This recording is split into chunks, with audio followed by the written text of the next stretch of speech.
Your last release was a collaboration with Harold Budd. Maybe you could tell us how your opinions of the final product, how satisfied you are with it, how it was working with Harold Budd. It was alright. Yeah, it was alright.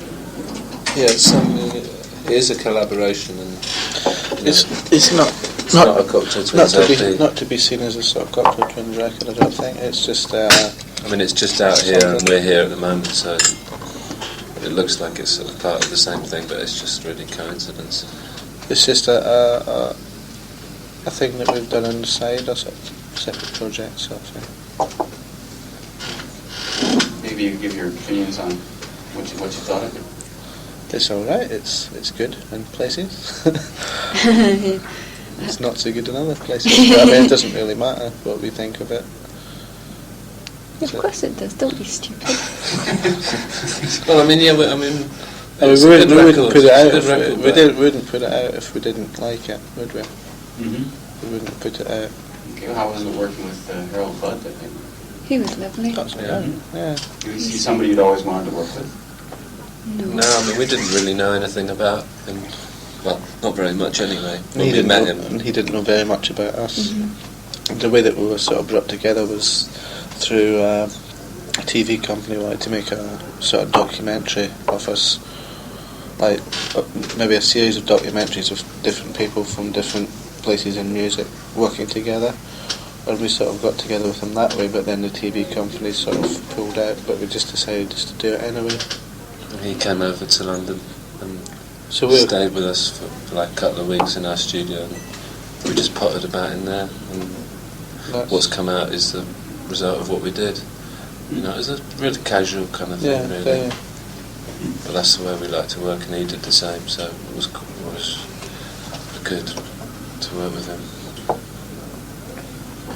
Collaborations in the works, or any? No, I think it's about time we did something ourselves. Why are you together? Sorry? Why are you together? I wanna. Thank you.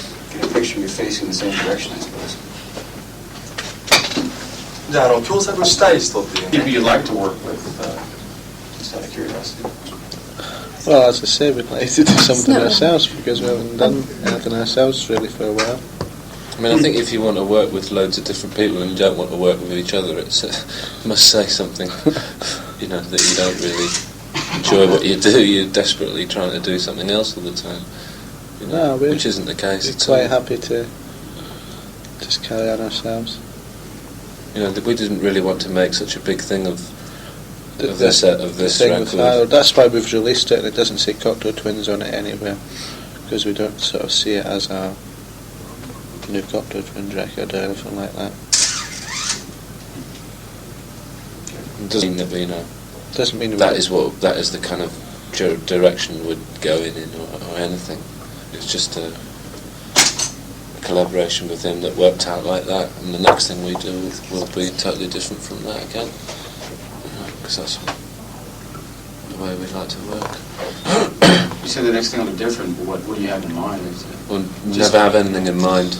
No, ever. By default, the next record we make will be different because we'll be in a different frame of mind, and because the way we work, we don't write songs in advance of going into the studio. We make them up as we go along, so you know, it just will be different.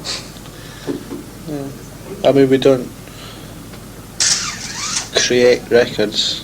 We'd never go into the studio within mind saying, oh yes, let's make this one different to the last one. We just make it out we feel is right at the time. But I mean, looking over the last sort of 4 years or whatever, it's like they've all been different, you know. So I think we can quite safely say that the next one will probably be different just because of what's happened in the past. But it's not a conscious thing. We never like to sort of consciously make any decisions at all, probably.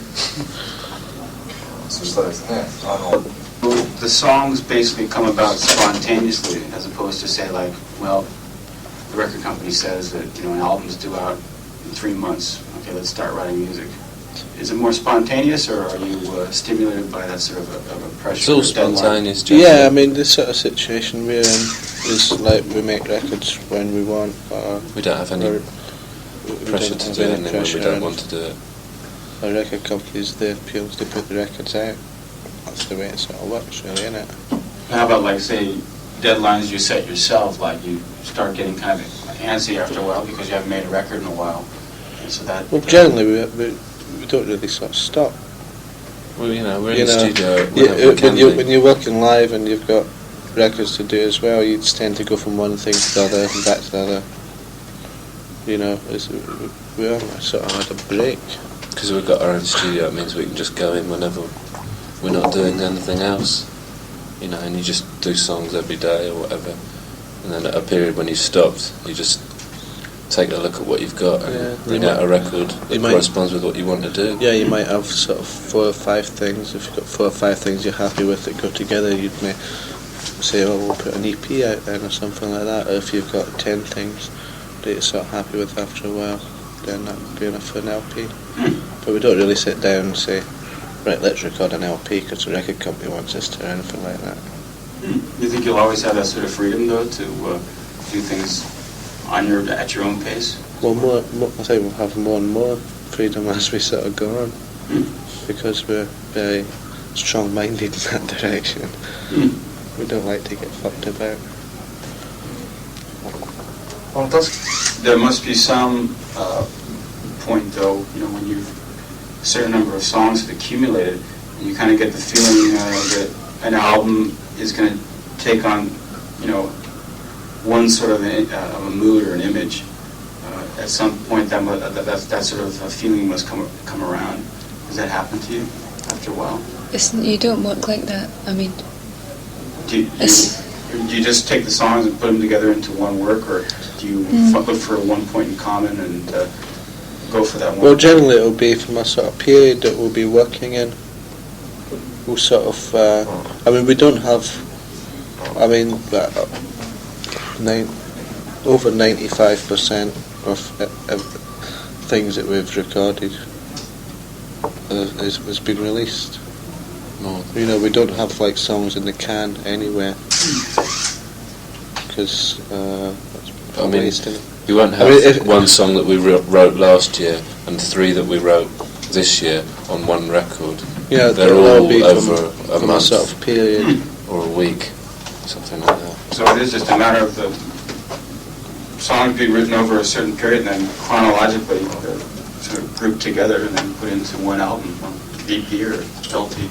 if we have time to record maybe 3 songs, then and they go together, then maybe they would go towards a 12-inch or maybe 4 songs. But we tend everything that comes out as a record, every record we've put out has been recorded over a short amount of time. And that's like one group of songs, it's one record. The next time we go in the studio and work out the next record. We don't like to take things out of, like what he said. Well, that's what they asked for. Can I do one of Sandy's? It's a vegetarian. Oh, no, thank you. Excuse me? Well, let's have a look. Down there. This most recent one, was it Victoria Land? Yeah. Sounds quite a bit different because you have no drums this time. Yeah, that's in a similar sort of sense to what we talked about, the one that we did with Harold Budd. That was also, this Victoria Land was also a sort of side thing, in as much as it was just myself and Elizabeth that was on it.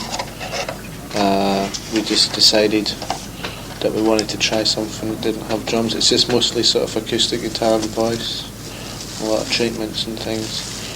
That was just something. We initially recorded a couple of tracks and they turned out sort of okay, so we did some more, and that was that sort of thing. An LP. It seemed like a substantial departure from anything you've done so far.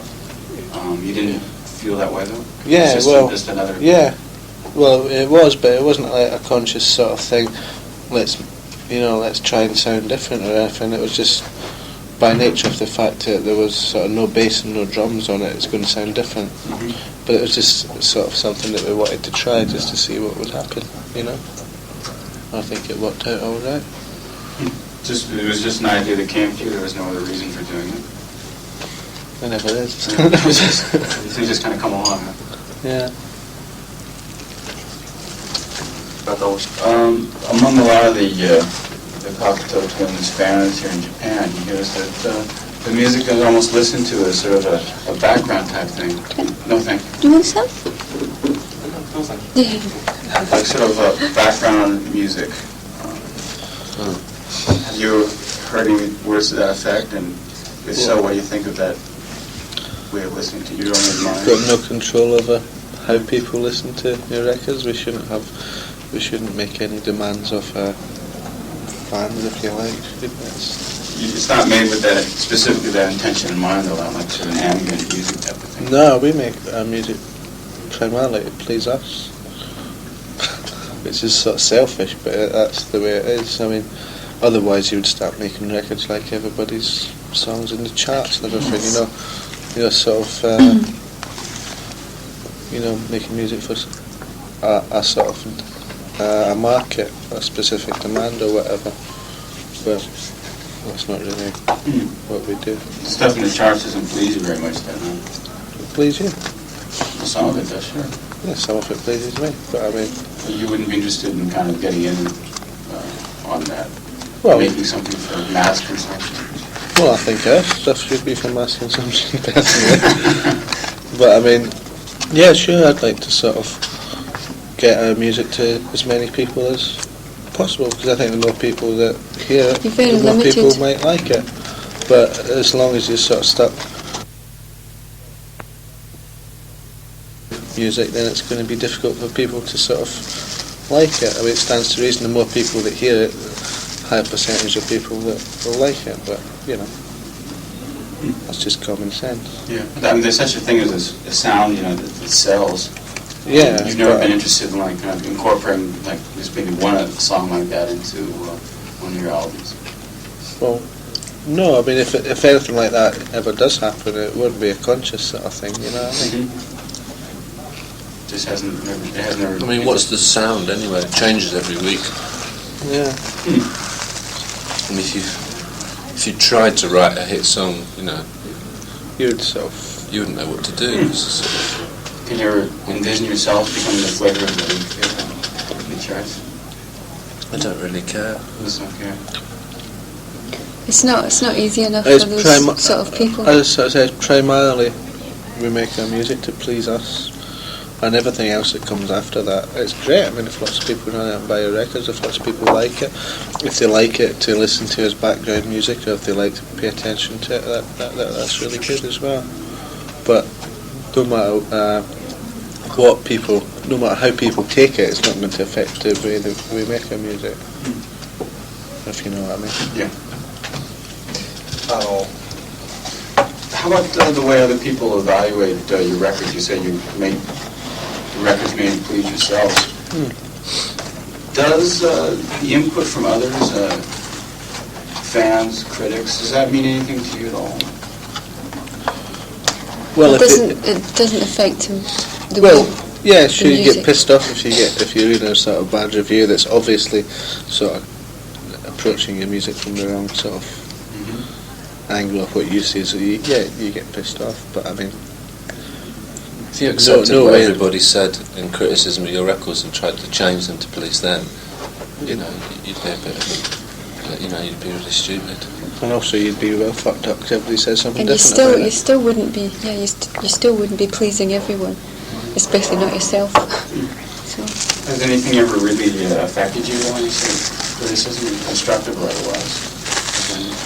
You can never let it affect you that badly that you sort of... Well, one thing, which is a common one that a lot of journalists bring up if they've followed what people have said about us in the past, is one review.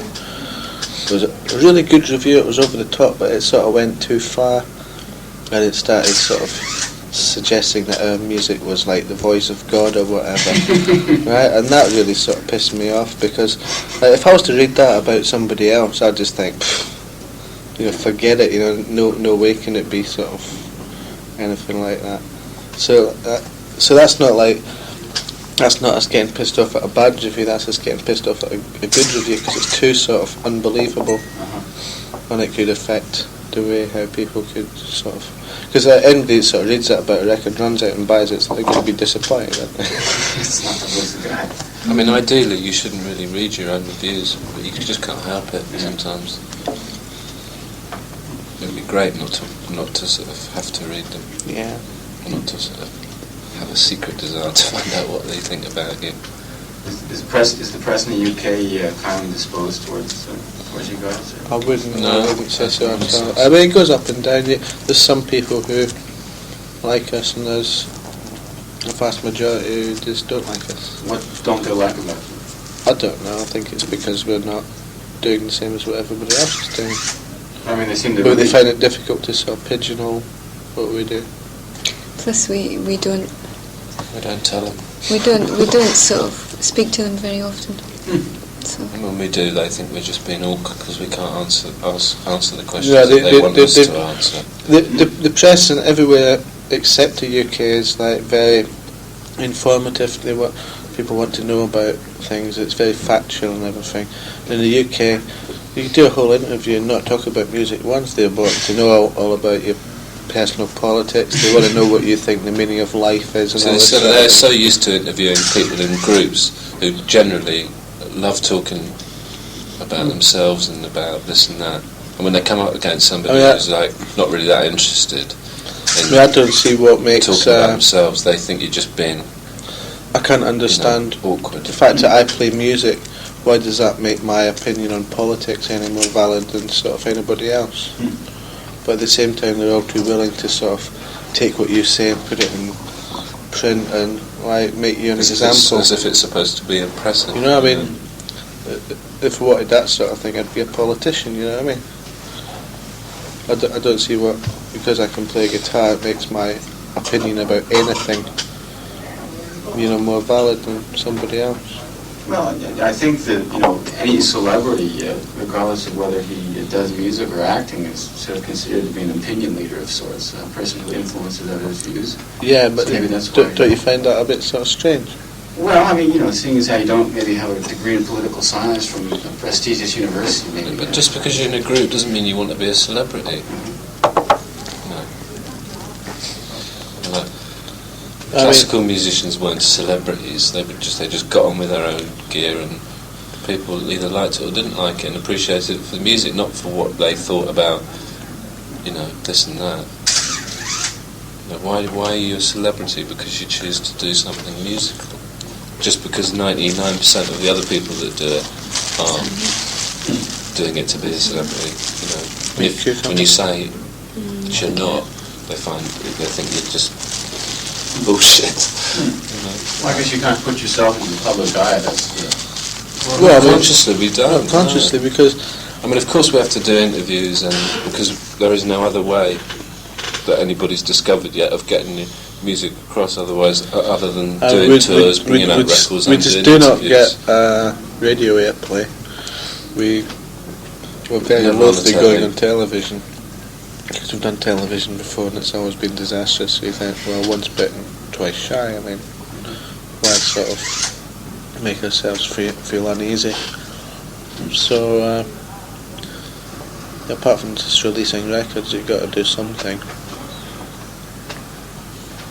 Because as I say, I mean, I've got no desire for music to be hidden away or anything. I mean, it's a popular sort of opinion that we sort of want to stay sort of cult group or whatever. And it's sort of cult group, because like people are always too keen to sort of tell you that, oh, you're a cult group, Basically, that means it's so insulting. I mean, basically, it means you're unpopular. You know what I mean? And I think that's terrible. Because I think the music that we make is as valid as the music anybody else makes. But just because It's a bit more valid than that. Yeah, it's a bit more valid than that. No, but just because you don't want to sort of put yourself forward as a sort of, just because you're not promoting yourself and you're promoting your music. I mean, we try to hide behind our music in a way. I mean, in England and America, it's normal for music to have a face to it. I mean, it just goes part and parcel. If there's a group, there's got to be personalities behind the group. As far as chart music things concerned, too many people are making music purely to get themselves famous. Famous. To get themselves. So they're using it as a sort of a medium to make themselves from there to there, with no regard for the music that they're making. Yeah, I know exactly what you're talking about. But then again, the reason people like that exist is because there's a demand for that. Yeah. People love their stars, right? But there's only a demand for it because it's shoved. That's all there is. It's the DJs. There's no alternative. Radio programming and all that. I mean, all it would take was the national stations in all the countries to play a fair representation of different kinds of music during the day and during the evening. That's all it would take for bands like ourselves and other groups to be more popular. That's all it would take. Just like 5 plays a week in daytime radio. It's not even guarantee you that would Yeah. broaden people's horizons. Well, no doubt about it. Exposure definitely breeds a certain preference for music. I mean, a lot of the times people are not very picky about what they like. And a lot of the time, I mean, we can be selling a lot of records, records, so that you're sort of selling the same amount as people who are sort of very famous and in the charts all the time, but at the same time getting no exposure, no airplay, nothing like that.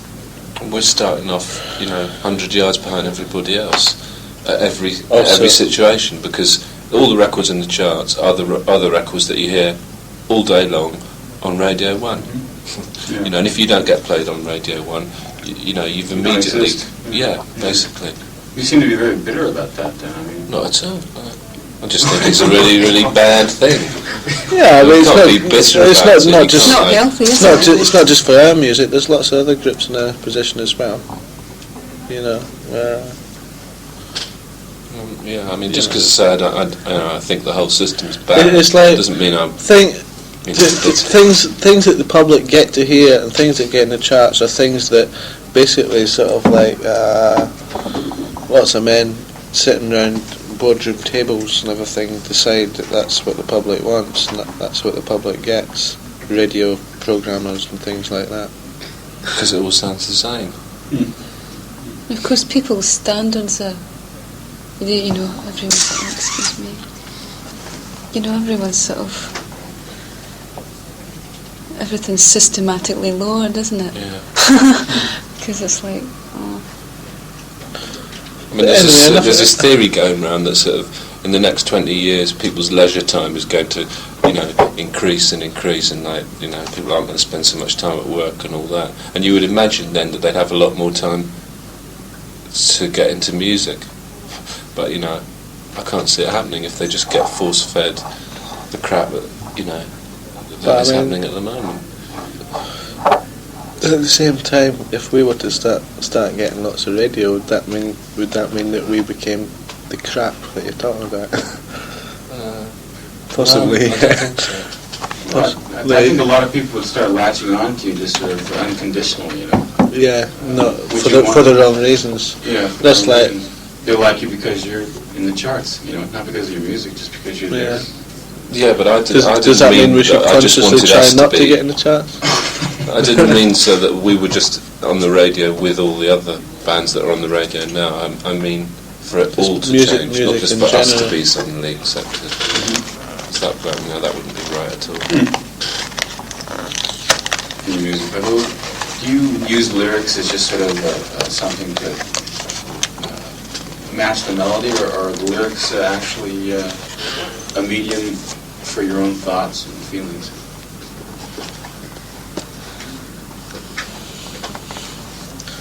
both. Both. Yeah. Elaborate. Maybe I should expand upon. Does it vary from song to song, or do you have one philosophy you basically follow? I think it probably varies.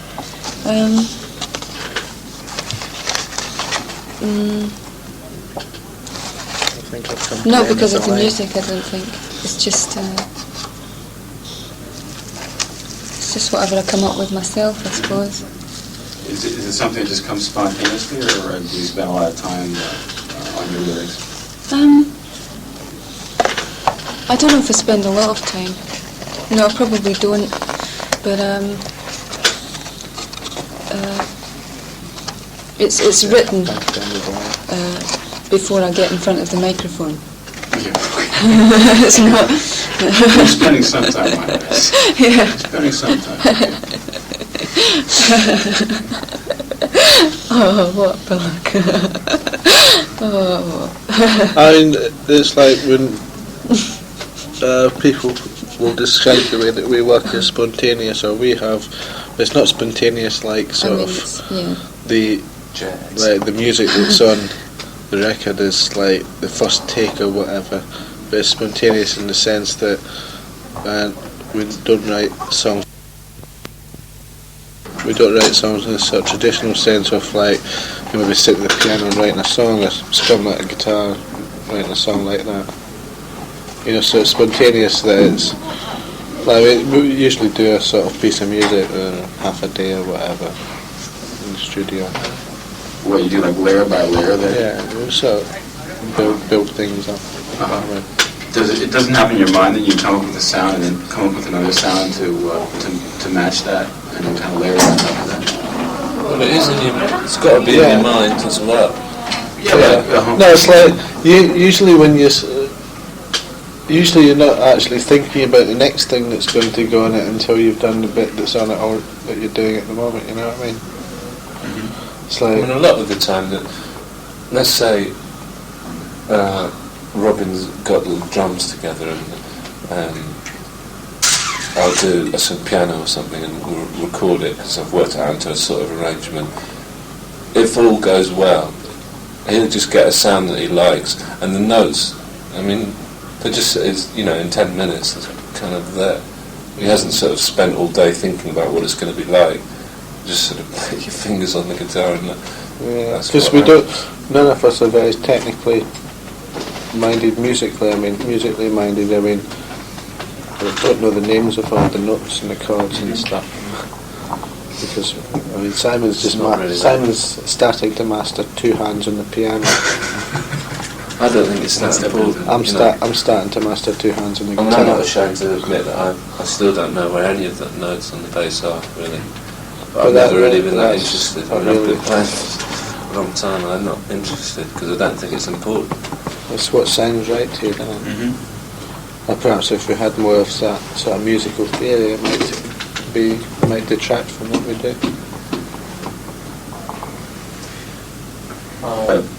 You don't feature your lyrics on. You don't enclose a lyric sheet because you're afraid of being misunderstood or something. You said. No. Only in Japan.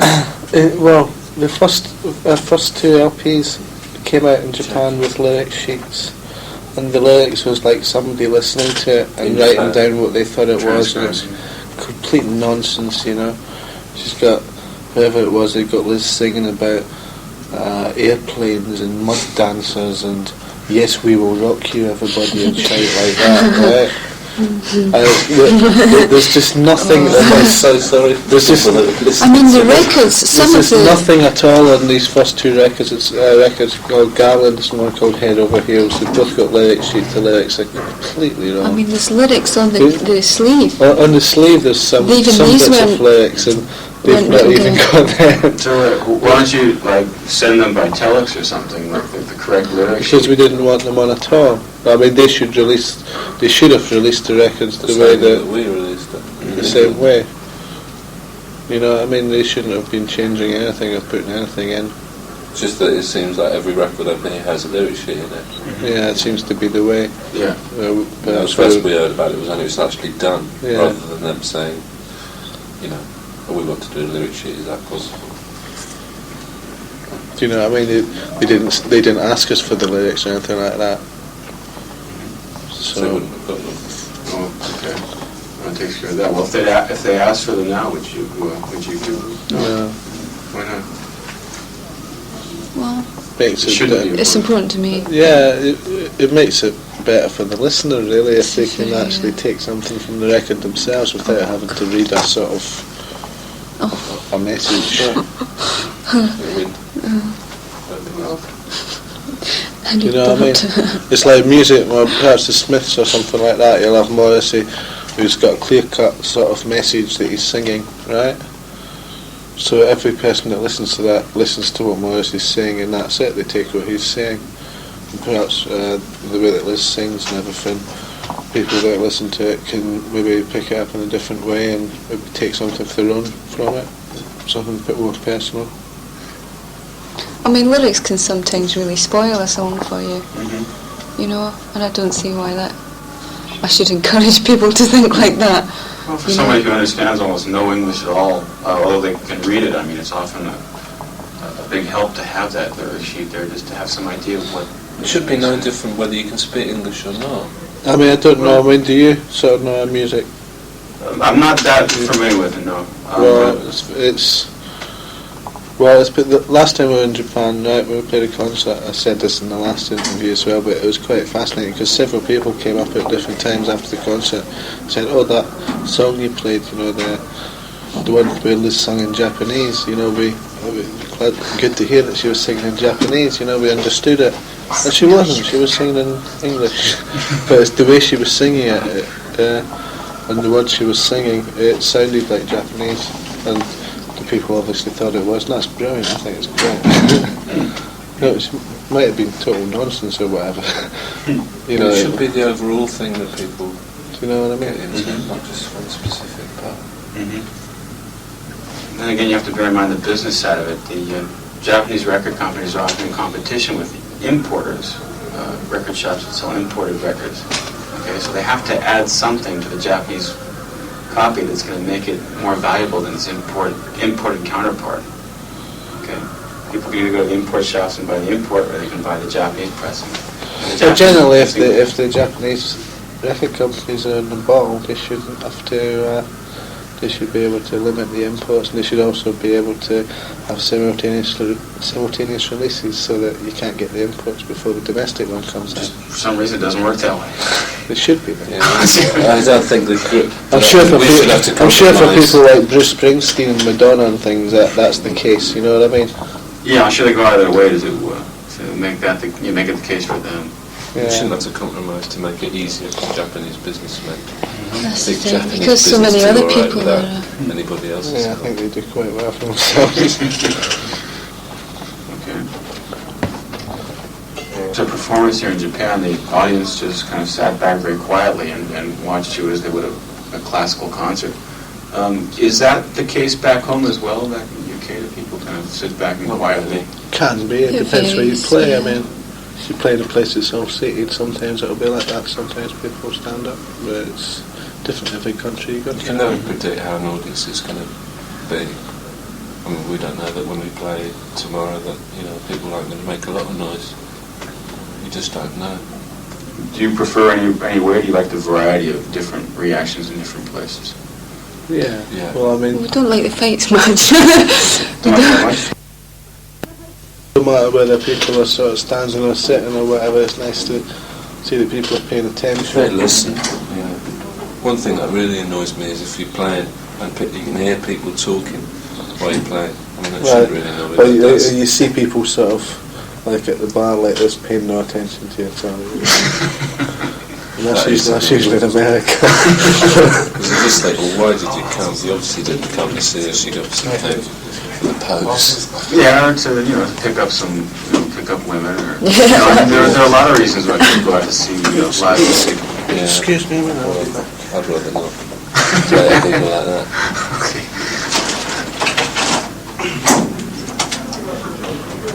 And I think over here the price of concerts must have, I mean, the people that come, I reckon, must really want to see you. Because like £20 it is to go to a concert over here. You know, and that's 5 times what it costs at home. Everything's like that though. Everything costs more. Yeah. You know? Yeah, well, especially because the exchange rates of like that kind of makes it seem a little bit, unbalanced. Yeah. It's not quite as expensive as you'd think, but yeah, it is pretty, I guess, expensive compared to what you get back. I mean, yeah, I mean, apart from like America and Britain, people generally go to see a band because they want to see them. Yeah. Like that's the case in Europe and whatnot then too. Yeah, definitely. On the continent, I should say. Well, I guess we